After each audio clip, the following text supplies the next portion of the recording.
Jangan lupa subscribe YouTube channel Metro TV News dan pastikan untuk menyalakan lonceng notifikasinya. Kelompok orang berkaos Satpam tiba-tiba menyerang dan menganiaya para buruh yang tengah menggelar aksi mogok di kawasan Rungkut, Surabaya, Jawa Timur.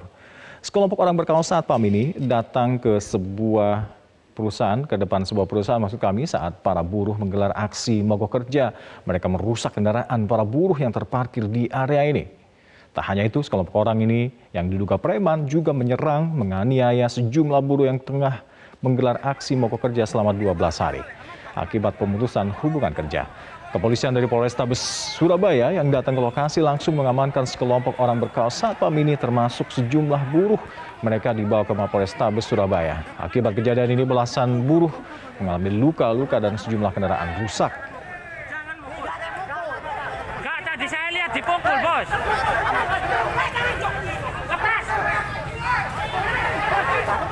Dan pemirsa, hingga malam ini polisi masih terus mengamankan 140 orang dalam pembubaran aksi mogok buruh di Surabaya, Jawa Timur. Siapa pelaku pembubaran dan juga bagaimana penanganan kasus ini selanjutnya kita langsung bertanya dengan Wakapolrestabes Surabaya AKBP Hartoyo. Selamat malam, Pak Hartoyo.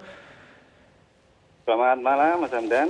Iya, bisa dijelaskan Bapak siapa sebenarnya identitas sang pelaku penyerangan ini? Jadi untuk sementara ini masih kita lakukan pemeriksaan secara intensif semua di Mapores kedua belah pihak, Mas Hamdan.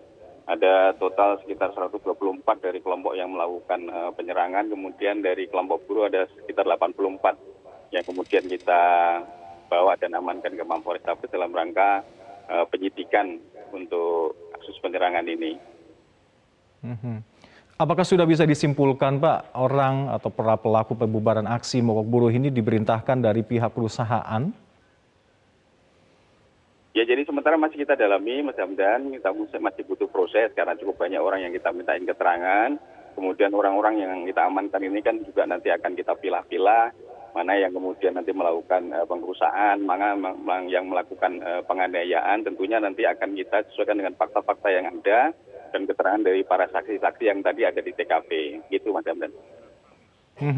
Bisa dikonfirmasi sekali lagi, Pak Hartoyo, yang membubarkan ini mereka mengenakan kostum atau kaos satuan pengamanan? Iya, betul. Jadi ada beberapa memang yang menggunakan kaos, ya, bukan atribut lengkap, hanya menggunakan atasan kaos yang ada tulisannya Satpam. Kemudian ada juga yang beberapa tidak menggunakan atribut. Semuanya kita bawa ke Mapores Tabes untuk dilakukan pemeriksaan secara intensif. Meski belum bisa disimpulkan dari mana pihak yang membubarkan demo ini, datangnya para pihak pembubar demo ini dari mana, Pak? Dari luar ataukah dari dalam perusahaan yang didemo? Ya, jadi dari luar, karena memang kan aksi ini sudah berlangsung selama 10 hari ya, dimulai dari Selasa minggu kemarin.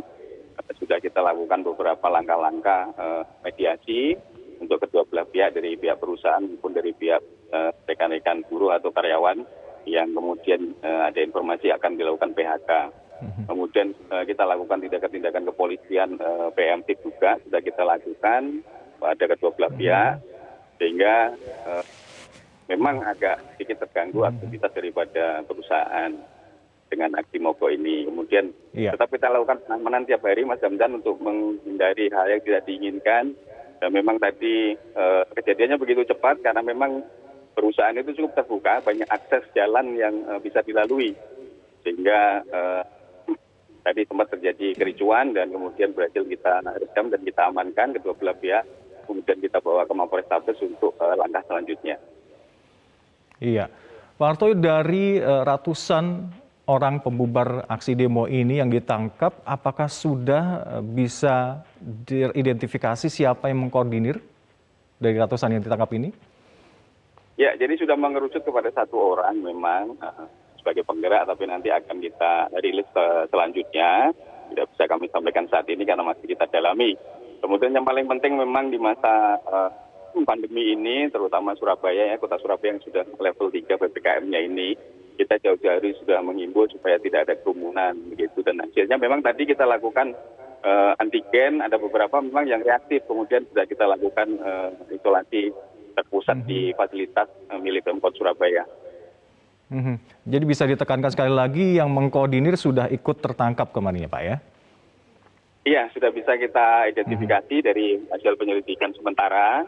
Kemudian nanti akan kita rilis selanjutnya apabila memang rangkaian daripada tindakan penyidikan ini sudah lengkap dari kedua belah pihak, baik dari pihak buruh maupun dari pihak orang yang melakukan penyerangan. Begitu Mas Hamdan. Iya, Pak Hartoyo, kita akan terus menunggu update informasi dari Anda, tapi terkait dengan hal ini, aksi demo ini menurut para buruh diadakan karena memang PHK dilakukan sepihak oleh perusahaan. Keterangan apa yang didapat oleh polisi? Ya, jadi memang ada beberapa hal yang tidak atau belum disepakati dalam PKP atau perjanjian kerja bersama, mudah-mudahan yang ini memang kemudian memicu ada indikasi atau ada rencana untuk tidak memperpanjang kontrak lagi sebanyak 154 buruh yang ada di perusahaan itu. Itulah yang kemudian memicu aksi mogok yang sudah berlangsung sekitar 10 hari, mudah-mudahan.